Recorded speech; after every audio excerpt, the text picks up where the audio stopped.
আজকে দুপুরের খাবারের আয়োজন, চলুন দেখা যাক কী আয়োজন করা হয়েছে। এটা হলো পুঁই শাক চিংড়ি মাছ দিয়ে, এটা হলো লতি চিংড়ি মাছ দিয়ে, এটা হলো বাইং মাছ টমেটো দিয়ে ভুনা, আর আমার ছেলের জন্য দু একটা আলু রাখা হয়েছে যাতে ওকে খাওয়ানো যায়।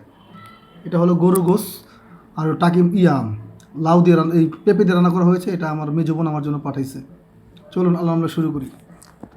প্রথমে বিসমিল্লাহ নামে শুরু করছি পুঁই শাক চিংড়ি মাছ দিয়ে। বিসমিল্লাহ।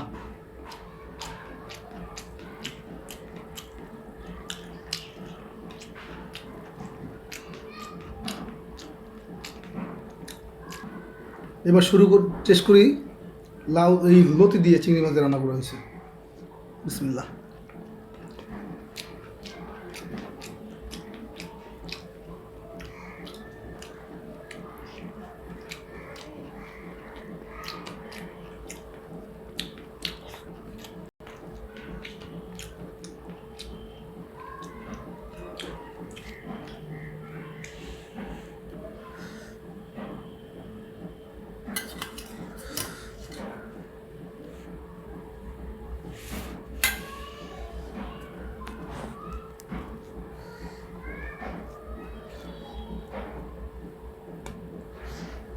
এবার গরু গোশ দিয়ে পেঁপে দিয়ে রান্না করছে, সেটা টেস্ট করি।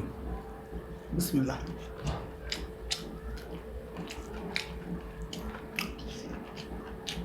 এবার বাইলা মাছ দিয়ে টমেটো ভুনা করতে এবার টেস্ট করতেছি, সেটা কেমন হয়েছে। সবাই ভালো থাকবেন, আল্লাহ হাফেজ। যদি আমার ভিডিওটা ভালো লাগে অবশ্যই আমার চ্যানেলটা সাবস্ক্রাইব করবেন, ফলো করতে ভুলবেন না, লাইক কমেন্ট শেয়ার করতে ভুলবেন না। আল্লাহ হাফেজ।